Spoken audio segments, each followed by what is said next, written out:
Hello everyone, I'm Tracy. Thank you so much for being here.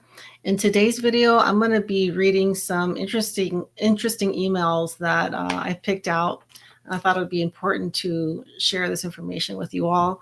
If you haven't done so yet, please subscribe before you leave and like, comment, and share this. Two emails are going to be about Maui and some of the things that had happened there. I thought this one was really interesting. It's about Haleakala. Hi, Tracy. Thank you for your channel and how you question things. I wanted to share with you, I lived on Maui for about 6 years. It is a very corrupt place. I resided in Paia on the North Shore. One night, some friends and I decided to go to the summit of Haleakala at midnight and spend the night and then watch the sunrise in the morning. About 20 minutes after we arrived, we noticed green lasers coming from the Science City from one of the three buildings. We drove over there and went up to the building, knocked on the door. This guy answered the door and we asked him, "What are you doing?" He said the same to us, and in about 15 minutes of haggling with him, we left. Days later, in the Maui News, there was an article that said they had successfully bounced lasers off a satellite and hit a target at the base of the mountain in Kihei. They said this was important for the then much needed Star Wars program launched and funded by then President Ronald Reagan. So fast forward 40 years to today, we're doomed. So yeah, I thought that was really interesting that, 40 years ago, they had already had the technology to reflect a laser off a satellite and hit a specific target on Maui. So thank you for sharing that. This is from the same person.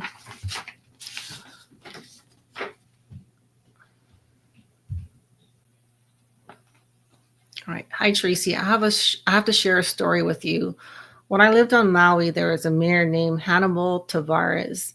In the 80s, there were many mainlanders moving to Maui at the time. Most people thought it was paradise, but under the skin, it was rotten to the core. There were many people who witnessed Hannibal taking bribes openly. At first, it was just a rumor, but as time went on, people were willing to go public. And as the pressure increased on him, he had decided to address the public concerning these accusations. He called for an open public meeting at the Baldwin Auditorium. I heard from a friend who attended this meeting that it was packed. Hannibal took the stage and said, "Thank you all for coming. I understand there have been many accusations regarding me taking monies, bribes, and etc. Yeah, I take monies. What are you going to do about it?" The room was so quiet you can hear a pin drop. Then he said, "I thought so," walked out to never be confronted again. So that, yeah, I had no idea that this level of corruption went all the way back till, this was like over 40 years ago, I think.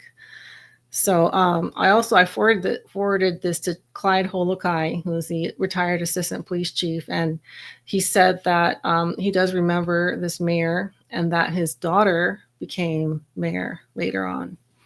So it seems like a lot of these incidences of corruption and bribery seem to go unnoticed, or just nothing is done. And it kind of seems to have not changed, because it seems to be the case today. All right, and then this one is regarding the Malibu fire. Hi, Tracy. I live in Westlake Village now. Westlake Village is not too far from Malibu, not too close, maybe a 20-minute drive. I grew up in Malibu, fought 3 of the brush fires when I lived there, and I stayed behind in the Woolsey fire to protect our house. So I'm familiar with fire behavior up close and personal. The Malibu fire started in El Nido, close to the Saddle Peak restaurant, which is located close to the base of Santa Monica Mountains. Fire speeds uphill and crawls downhill. There is no way that a fire started, then an ember blew over the mountain and dropped near PCH at the Carbon Canyon Terrace. That is about 4 miles as the crow flies. It makes perfect sense if you're using a DEW and wanted to burn everything from. That way, the fires are both burning uphill.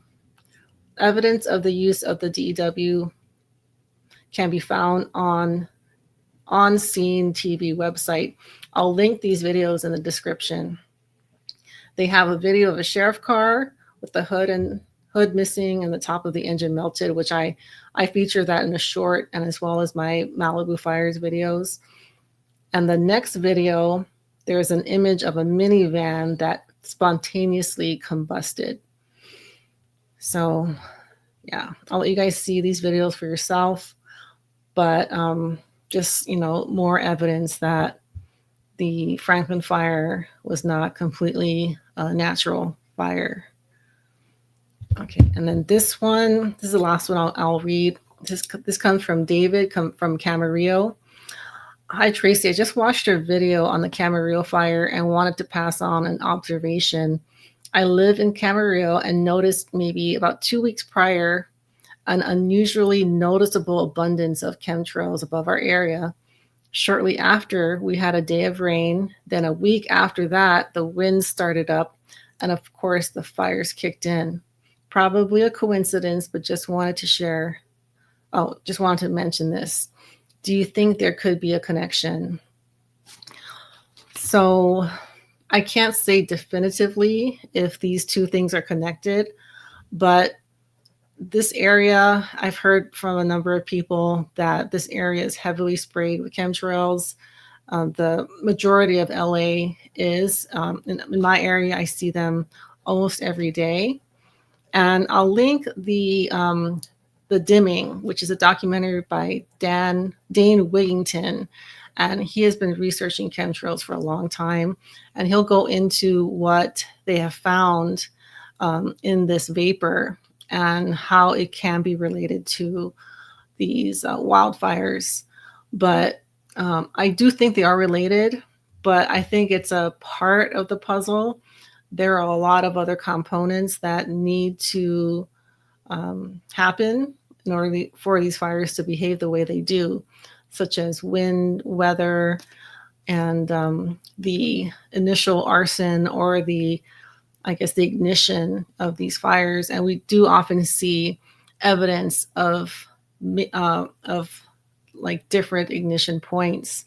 And according to like meteorologists and the mainstream news, they usually say that it's because of embers blowing around. And I believe they even tried to say that in Maui. And it's really hard to prove, but embers could only go so far. Also, the winds. I'm talking about Malibu. The winds in Malibu weren't super strong. They weren't like hurricane level winds. But even if it was 4 miles, I think he said 4 miles.